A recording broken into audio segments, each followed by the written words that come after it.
आषाढ़ महीने में भगवान विष्णु की पूजा करना अत्यंत शुभ माना गया है। राधे राधे दोस्तों।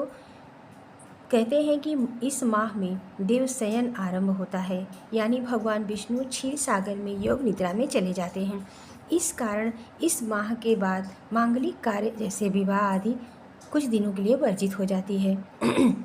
हिंदू पंचांग के अनुसार आषाढ़ माह वर्ष का बहुत महत्वपूर्ण महीना होता है, जिसकी शुरुआत ज्येष्ठ पूर्णिमा के बाद होती है।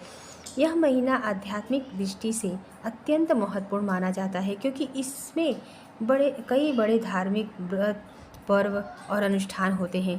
इस माह प्रमुख पर्वों में देवशयनी एकादशी, जगन्नाथ रथ यात्रा और गुरु पूर्णिमा शामिल है। इन उत्सवों का सीधा संबंध भगवान विष्णु और गुरु परंपरा से होता है, जो इससे भक्ति और साधना के लिए बहुत ही उपयुक्त माना जाता है।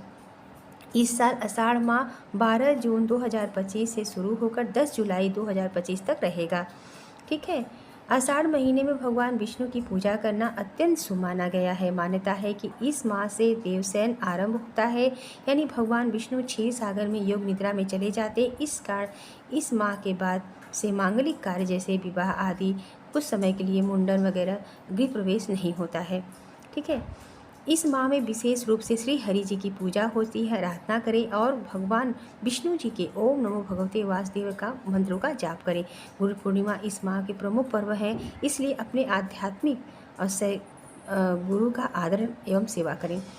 और इस महीने में मानसिक रूप से आत्मिक बल बढ़ाने के लिए ध्यान, जप, मंत्र जप और योग का अभ्यास करना चाहिए। इस महीने में अन्न, वस्त्र, छाता, जल पात्र आदि का दान करना चाहिए। विशेष पुण्य की प्राप्ति होती है।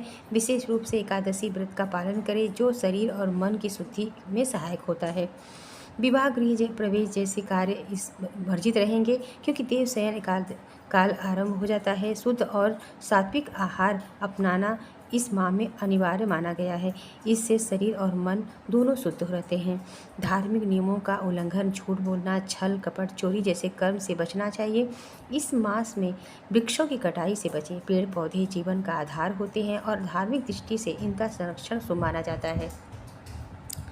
और इस तरह से अगर हम इस महीने में या इन 4 महीनों में अगर हम इन सब चीज़ों का पालन करते हैं, तो हमारे जीवन में बहुत सारी परेशानियां दूर होती हैं और हमारे ऊपर, हमारे परिवार पर विष्णु भगवान की कृपा दृष्टि बनी रहती है। अगर आपको वीडियो ज़रा भी अच्छा लगा हो तो लाइक करिएगा, सब्सक्राइब करिएगा और हमें शेयर भी करिएगा। जय माता दी।